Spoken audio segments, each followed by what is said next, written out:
tayo no. Sige, Tagalog.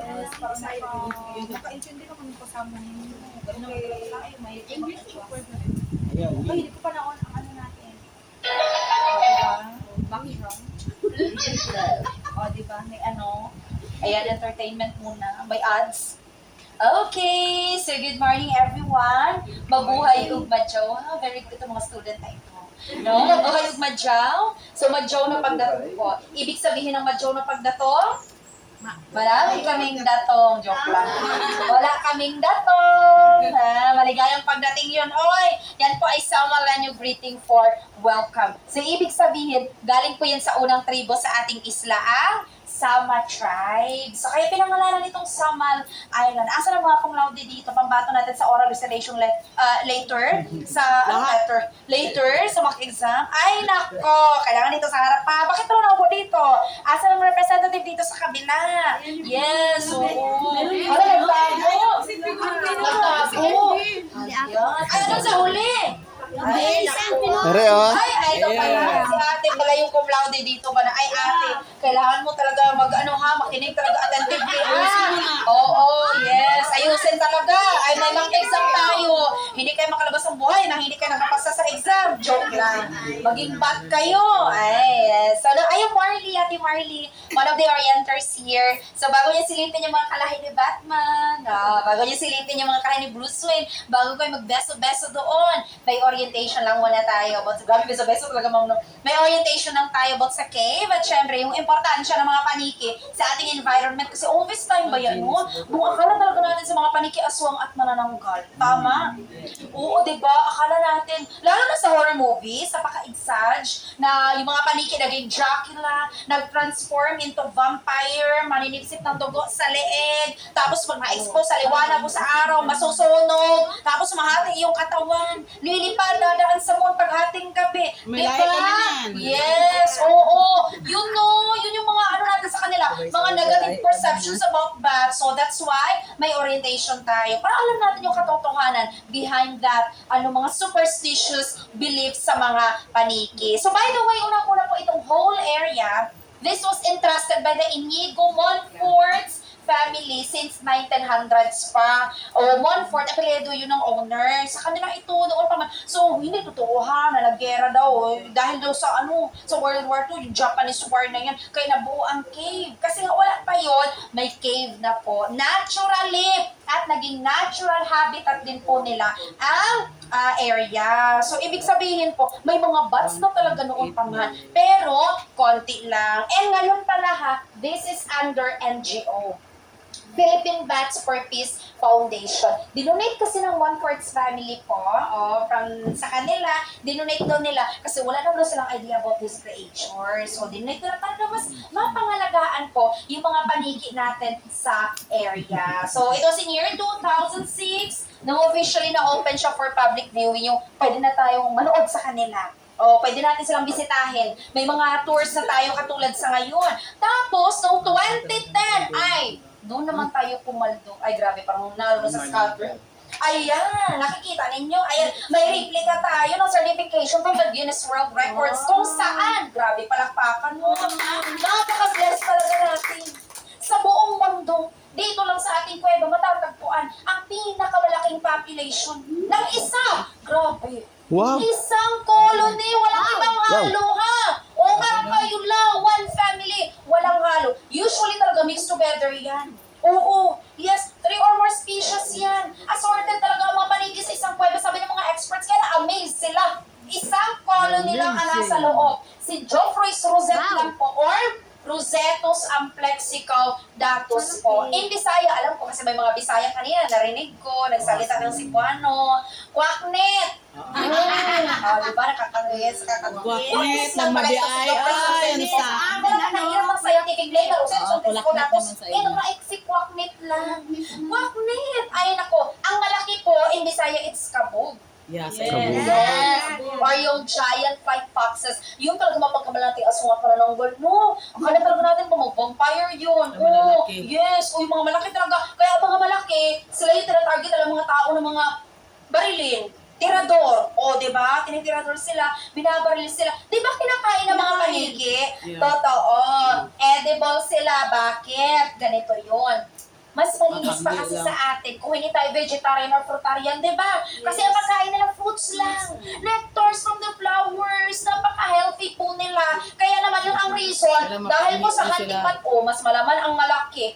O, kaya sila ay totally endangered na ngayon sa Philippines. Hindi naman extinct. May mga natitira pa din naman, pero konti na lang po talaga dahil nga doon sa hunting bat for food na iyon. O, mangilan-ngilan na lang talaga. Ang nasa atin talagang maliit lang ito nga. Para lang silang mga maliit na daga na may pakpak. Ganun lang sila. Ang pinakasagad na po na wingspan, yung ganito nila, 12 inches lang. O, 12 inches. Ganito lang yun, isang ruler. Yes, maliit lang. At 250 grams lang yung maximum weight nila. 1/4 lang po. Maliit lang talaga sila. Pero, millions sila sa loob. Millions. Naniniwala kayo? Ay, So ang see is to community- believe. Ay, yes, ma'am. Kung hindi naman kayo naniniwala, ay pwede na kayo mag-start magbilang ngayon. Joke lang. For a lifetime ka, mabuang ka. For a lifetime ka magbilang. Ang mangyari, mamatay ka na lang, hindi pa natapos sa pagbibilang mo. Ay, try mo bilangin ng isa-isa yan. Hindi ka ba marihab? Akala adik ka. Yun pala nagbilang ka ng paniki. Oh, diba? Yes. 1.8 millions. Binilang yan ng mga experts po through thermal photography. Oh, hindi naman lang isa isang grabe yun. Mabaliw talaga tayo dyan, no? So, ano lang, body heat. Through its body. May meron sa airport lang, malalaman nila may COVID-19 ka. Di ba? Kasi mataas ang temperatura mo. O, di ba? Ganun lang. Uy, wala tayong COVID-19 virus ito ha. Akala ba ng mga tao, no? Galing sa mga paniki. Yes, pero wala talagang proof of evidence na galing po talaga sa kanila. Kami dito, ang tagal na. Alam niyo ba, 100 years na ako. Grabe naman ito eh. Yes, nag-reincarnate lang ako. Bumalik ako ngayon para sa inyo, mag-brief. Siguro mali. Ay, yes ma. Tapos dati may balls din ako. Joke lang. Uy, ano ha? Grabe ha. Yung mga ano na yan, yung mga issue na yan, grabe talaga, naapektuhan talaga dito, na nag-close talaga kami. Yes, oo. Parang wala pa ang lockdown talaga, generally, nag-lockdown na kami. Dahil nga, natakot ang mga tao. Pero kami dito, grabe. Ang mga ano natin, mga indigenous people, isa ito sa ano nila, source of food nila. Isa ito sa exotic food nila. Pero centennial pa ha. Kumakain ng paniki yung iba. Oo. Yes, wala talagang proof of evidence ha, na nanggaling talaga sa mga paniki na yan, ang mga sakit na iyan po. Maybe dahil sa kanilang mga image, ang pinoportray as bad image yun sa mga horror movies, kaya yun ang nasa isip natin. Pero ano kaya ng mga paniki, lalo at fruit eating, no, wala silang mga uy, grabe naman kayo. Tapos, dito sa Philippines, we're so blessed kasi tropical country tayo. Hindi na kailangan ng mga bats natin na mag-migrate ng ilang milya para iwasan ang winter season kasi wala man tayong winter season. Kaya ang sabi ng mga expert, we're so blessed here talaga na ang mga paniki natin po napaka-healthy, lalo pa at fruit bats kaya dahil healthy, kinakain sila. Kaya totally endangered ang malaki. Ito mga maliit, kung hindi natin ito conserve, ay ito yung susunod na maging totally endangered, no? Kasi nga dito sa island lang namin, we have more than 70 caves, baya Ma'am Sir Ay. 70! Pero dahil po sa mga activities ng tao na nagkakos ang distraction sa habitat nila, ay 3 na lang ang natira sa ngayon. Yes, isa ito sa nananatili na natira, na naiwan, na may mga lamang mga paniki. The other 2, nandun sila sa remote parte ng Saman Island. Gusto niyo puntahan? Hindi. Malayo na talaga ma'am, dadaan ka pa sa mga challenges, sa mga anaconda, joke lang. Dami na namin challenges. Ang dami ng challenges sa buhay. Ay, naku. Ay, wala natin usapan Kaya yan, kami mamoy. Kasi, nag-adjust ngayon, kaya huwag wala natin naman pag-usapan yung challenge. kasi ay, huwag na mamoy. Mag-focus tayo ngayon sa mga positive o huwag yung mga negative na mga vibes na yan. Yes, oo, diba? So, yun no, mayroon talaga punta. Ito, pinaka-accessible talaga ito dun sa 3. Diba? As you can see, along the highway lang. Hindi mo nga mamalayan na may paniki dito, may cave dito. Kasi diba, ang typical cave talaga na alam natin, yung malaki talagang bundok, no? Oo, tapos isa yung bungangat niya. Tapos kailangan mo talagang pumasok para makita ang paniki. Tapos mag-doubt ka pa kasi, baka delikado sa loob. Baka madulas. Tapos, syempre, pag sinabi ba yan natin, bat cave? Total package ba yun? Pag may mga paniki, may ibang hayop talaga yun sa loob. Diba? Oo, may mga ahas, may mga andyan mga, mga friends ninyo, mga best friends doon. Yung mga, yes, Yes, oo, yung mga tinitira kayo patalikod ay nandun. Nandun sa loob ng cave, ang mga friendship ninyo. Ang mga ahas, ma'am, meron din ma'am. Ang kamukha ng buhaya, pero walang maleta. Walang maleta, wala. Walang maleta dito, wala. Updated. Wala tayong flood control project dito. Walang ghost project. Wala. Meron na dito mga mukhang buhaya lang. Ay, ma'am, wala. Wala tayo dyan. Binaalis na namin. Ano na sa Malacanang? Joke lang. Yeah, that's Senado na.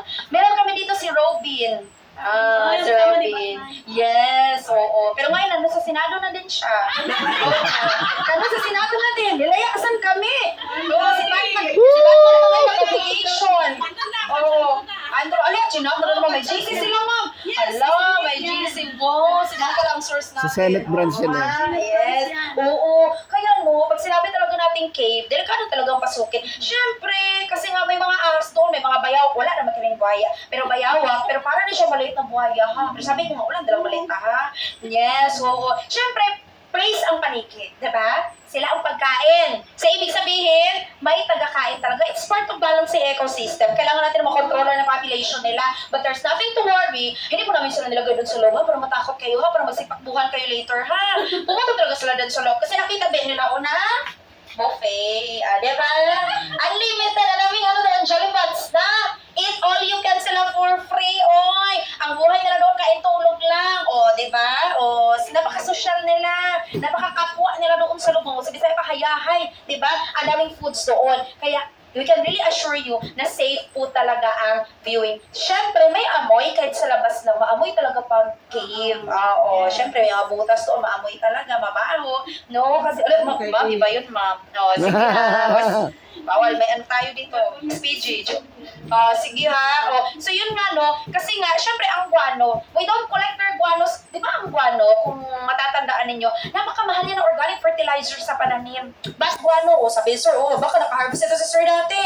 Ay, naku, sako sir no. Yes, organic fertilizer yun sa pananim. Napakamahal, napaka-effective na ng fertilizer ha. Kinokolekta ng mga isa yun sa reason bakit nag-decline ang population ng mga paniki. Naging practically empty ang mga cave dahil po dyan sa guanong mining po na iyan. Naging source of income na kasi nila. Parang mga paniki ba, pinapatay lang nila tapos kukunin ang guano. Kawawa sila. Oo, so dito talaga, no harvesting tayo ng guano. May mga kinukuha tayo before for consumption. Very few lang talaga na amount. Hindi talaga yung as in na, kukunin talaga lahat pa. Grabe, para hindi sila ma-distract. Kasi yung goal talaga natin, yung purpose is conservation area po talaga. So wala tayo ng mga activities na pwede magkakos ang distraction ng habitat po nila. Kaya po ang gagawin nyo po, silip lang sa labas para hindi sila ma-distract. Never umatake ng mga tao ang paniki, ha? Walang bats talaga na umaatake ng tao, uy. Mali talaga na sa horror movies. Never po talaga, but instead, humans attack them. Diba? And try to think of it. We're bigger than them kaya, diba? O isa tayo sa predator nila. Sila. Kung takot tayo sa kanila, doble, triple, kaya ang takot nila sa atin. So never talaga po, purely viewing and safe po talaga ang viewing niyo po. At ang advantage ngayon, what's the good thing about day tour? Makikita niyo po talaga yung physical appearances nila. Visible na talaga masasabi niyo na hindi naman ba sila ganun ka-creepy like the horror movies na pinoportray sila na masama, mga pangit ang mukha, napaka-cute pa nga nila. Tingnan niyo ang balikin natin. Eto. Para lang siyang puppy, di ba? Tapos tingnan niyo ang ano niya, parang nakatuksido, napaka-social. Diba? Ito ang paniki natin po sa ating kuweba. Yes. Hindi naman siya ganun sa horror movies, diba? Na napaka-creepy ang mukha, parang monster talaga pinoportray. Kaya tuloy, natakot ang mga kabataan, lalo na ang new generation. Kaya po talaga, pinipreserve natin sila for sustainability. Na in the future generation, makakita pa yung mga kabataan po ng paniki talaga, personal, na hindi lang po na sa libro lang. And, ang laki po ng contribution ng mga paniki sa ating environment. Alam niyo ba, isa pa isa naka-benefits nito sa ginagawa nila rain or shine, kahit bumagyo man, lalabas nila ng gabi. Hindi lang natin na-appreciate kasi most of us tulog man tayo sa gabi. Kaya akala natin mga lumalabas na, tumutulong na yung mga asong night mananggal. Di ba? Without knowing na sila pala ay nagtatrabaho during night time. Anong trabaho nila? Yeah, aside sa kumain, no? They do farming for us. They are night farmers. Hindi man literal ang dadala sila ng mga bolo na magbungkal ng mga lupain. Ang ginagawa nila, yun pala mga seeds galing doon sa mga fruits na kinain nila. Hindi pala yung totally dinaradious. Yes, ma'am, sir. Ikakalat, itatain nila sa iba't ibang location for another trees to grow. So, hindi lahat ng mga tanim na kita sa paligid, tanim ng tao, may contribution din. Yung mga panikit na yan during nighttime. At eto pa, night pollinators natin sila. Night pollinators, naniniwala kayo? Bees and butterflies, they do their job during daytime. Daytime pollinators sila. Hindi nila kaya din mag-work na 24 hours sa napapagod din sila. Kailangan din nila magpahinga at matulog sa gabi. So sa gabi na magpapahinga ang mga bees and butterflies, sino ang lalabas in behalf of them? Hindi aswang at hindi mananggal ha, kundi ang mga paniki. At dahil nighttime, lalabas ang paniki. Nocturnal sila. Ang ipopollinate po nila ang mga bulaklak na sa gabi lang din bumubuka. Aware kayo na may mga night blooming flowers? Nocturnal flowers? If you have ilang-ilang, dama de noche, dragon fruits flower, breadfruits flower, that's a night blooming flowers. Yeah, yung agave, galing dyan yung tequila sa ibang bansa, it's a night blooming flowers. Avocados, may mga special mga varieties po na sa gabi nagbubuka. Yung mga flowers ng avocados na yan, and including wala, iba yun, ma'am, ha? At, including, ano yung pinakamaamoy, pero pinakamasarap po na famous sa Davao. Sino? Ay, last one kayo lahat sa lahat. Joke lang. Eto, ang bulaklak ng Ren, amazed din kami.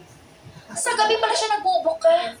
Yeah, most of its varieties po. Lalong-lalo na daw, yung mga native, yung mga aroncillo, yung mga puyat na yan, yung pinakamasarap talaga na variety ng mga durian talaga, sa gabi pala nagbubuka ang bulaklak. Napaka-perfect timing. Tulog si bees and butterflies. Gising ang paniki. Yeah, they do the cross-pollination na magkakaproduce po ng fruits yung buds ng flowers. Sila ang may pakananon. Kaya hindi sila pwedeng mawala dahil malaki po ang parte nila na without bats, there's less durian. Major pollinate, kahit i-search nyo pa. Sila po talaga ang pollinators ng ating famous durian sa Davao po. Yun din ang reason bakit naging Durian's capital ang Davao City sa Philippines dahil sa millions of fruit bats po na pollinators nila sa ating surrounding, particularly in this sanctuary. Grabe no! Hindi natin alam yun. No, while we're soundly sleeping at nighttime, somebody's working for us for continuous cycle pala ng ecosystem. Sila yun. Sila ang may gawa. No, may pakala sila ang nagtatrabaho noon during nighttime na habang tulog tayo. Para sa mga call center agents, night shift ba? Di ba? Kung night shift, graveyard kayo, makarelate kayo sa kanila. Puya, tulog tayo sa araw. Sa gabi, gising para lalabas po. And in just one night of travel, ma'am, sir, kaya mo nalang ikutin ang buong Davao region. Yes! Pwede kayo sumama sa kanila, mahal naman ang fuel. Joke lang. May mga liniment kami dyan. Ay, joke lang. Pahid nila na 12 a.m. Joke lang. Tapos, balik sila dito, 2 to 3 in the morning. Usually, pag maglabasan sila mga around 6. Yeah, oo, mga 6, 6:10, 6:15. Yun po ang labasan talaga nila. Alam nila yun ha. Alam niyo ba kahit daytime, halimbawa ngayon, tapos windy yung area, or yung area po is parang uulan. Oo. Ay, alam nila na hindi pa nila labasan yun kasi they have their own body clock. Alam nila po mga alas 6 talaga ang labasan nila sa gabi. That's the time na maglabasan most of them po. Tapos ikutin na buong Davao region. Pumunta sila ng Davao City ha. Del Sur, mag-shopping sila doon. Sa mga mall. Del Sur, no? Davao del Sur, De Oro, Oriental. Tapos balik sila before sunrise. Curfew time nila 2 to 3. Ang aga. Kailangan kasi ng aga bumalik ng mga nanay. Mag-aalaga ng babies. Bats are the only flying mammals ha. They don't hatch eggs. Ang lemur, nag-glide lang yun.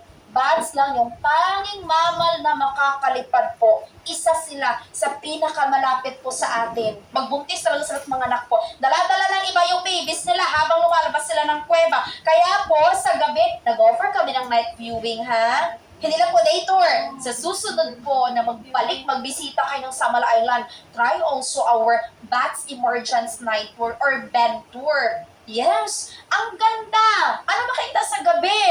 Millions of bats. Magsilabasan, magsiliparan sa harapan ninyo. Ino-offer namin to pag maganda ang panahon, lalong-lalo na pag full moon. Bakit? Most of the full moon time, meron silang tornado-like formation doon sa loob ng cave. Ang gandang tingnan.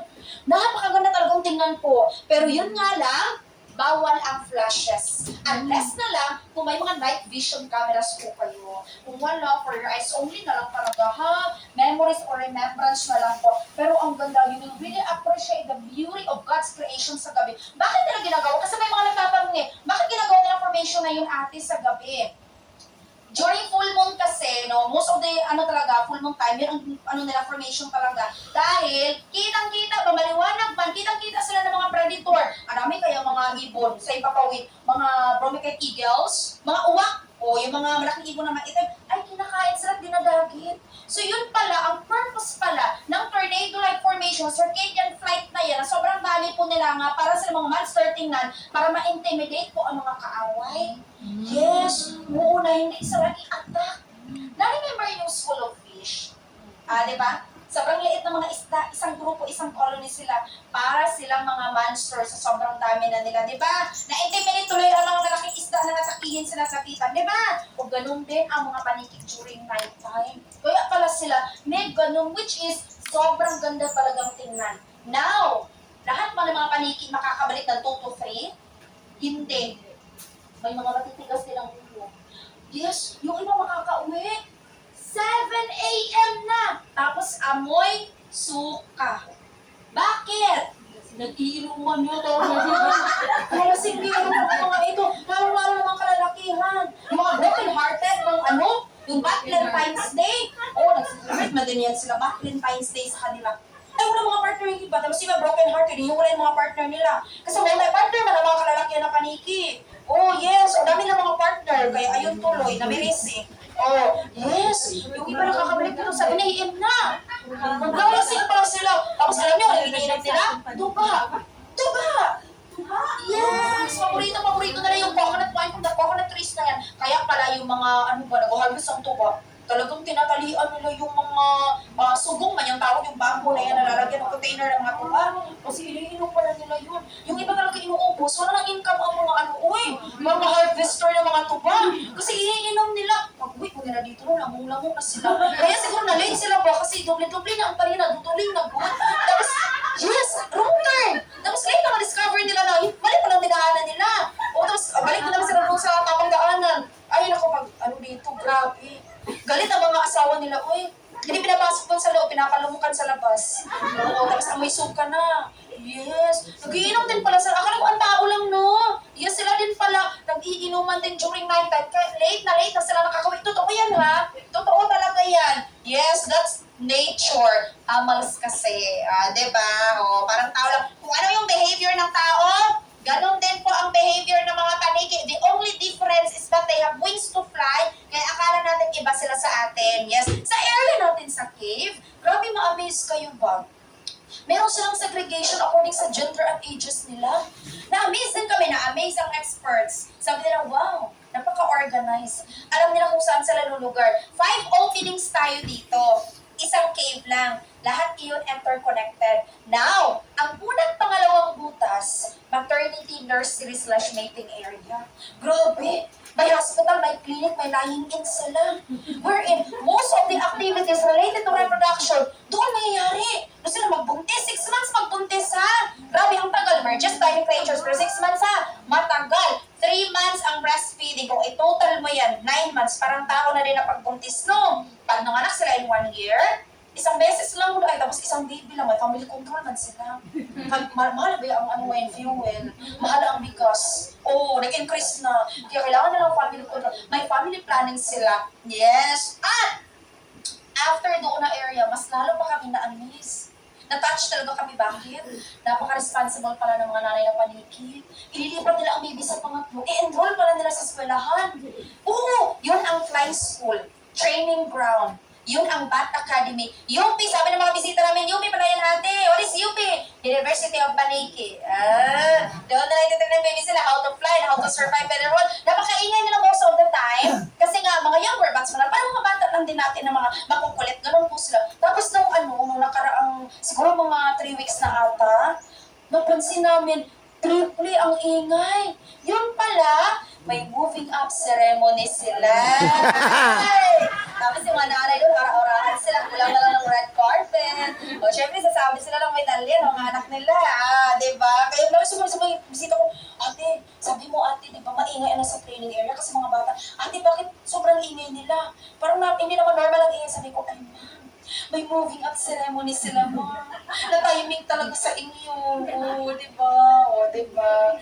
Yes. So, sabi ni ate, totoo kaya yun. Sabi niya, parang joke naman natin sinasabi ni ate ko. So, ang pangapat naman, ano naman yun? Male swarm.